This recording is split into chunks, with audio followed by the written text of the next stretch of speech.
Kuki Millitantsingi National Highway 2 Kansinuna Saramba Bunkersing amadi Kuki Nupi Singi Punpham Sang Thugaikre Athingba Piruba Kuki Volunteer Taruk Suphajinkre National Highway 2 Imphal Dimapur Paringi Imphal West District ki Manung Chanba Kangnatombi amadi Kangpopi District ki Manung Chanba Gamgi Fai anigi marakta lambi saruk kaya thatchinuna Kuki Khulai Paibasingna Saramba Bunkersing amadi Kuki Nupi Singi Punpham Sing ngasi Security Force ki Kangbuna JCB sijinnaduna thugaikre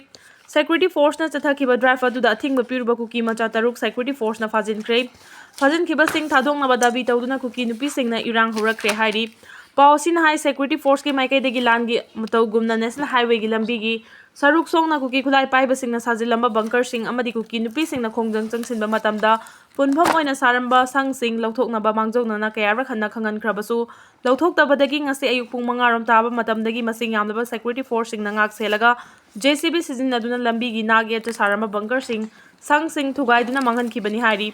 Security Force ki kangmuna drive chathare haibagi pau tabadagi Kuki khunja kaya thoraktuna Security Force ki drive adubu ayet papi na hona ki maduda mioi taruk Security Force na fajan ki hairi fajan khiba mioi sing adudi jan kholun guite gamkhohau chongloi Henminlan chongloi Kaiminlan chongloi Janthelen Haukif amadi Lunmin Thanglu Fen kawi makoi taruma Kangpopi district tagini hairi pau sina hai Kuki khunja kara Security Force ki kangbuna fajin khre haibagi pau hekta baga Kangpopi degi yauna Kuki nupi kaya bus ta Gamgi Fai Hwba bus ta laki tungda fajin khaba mioi sing adu Saparmena Police Station da khusinnarakre haibagi pau phangbadagi Kuki nupi sing na Saparmena Police Station gi gate ta thomjinduna fajin khiba mioi sing adu condition amataga yaudana thadokna ba khongjang changsin ki hairi ngasi nungthil pung ani helaba phawbada fajin khiba sing adu thadu I haibagi pau phangba ngamdri masing yamlaba khulai sing 18 na thingalakre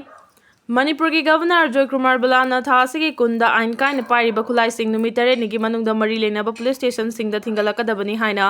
khagan kiba numit adu ngarang loikhroba matung asi yamna thajadaba mawongda Arambai Tengol gi Tengoloi singna makoina pairamba masing yamlaba khusu khulai sing mera paibi singa loina nangasi numi yungba matung first MR battalion da thingalakre hairi panbayai Manipuri irang asi horakpa matamda Manipur police ki army dagi masing yamlaba khulai sing masakhangdaba mioi singna overpower tawduna lakpagi thodokta mari lenaba police station singda hiram asiga mari lenana FIR register tawba leikrabani amaromda Manipur state ta lengak pairamba BJP ki chief minister N Biren resign tawkhraba matung central government na Manipur state ta tha asigi taraga humdoi dagi hauna % rule thamduna Manipur ki governor na state asigi executive head oina hek thau puba haukibaga tholiba irang asigi loisinaba amadi state asida santi hanjilaknabagi khongthang ama oina Manipur police ki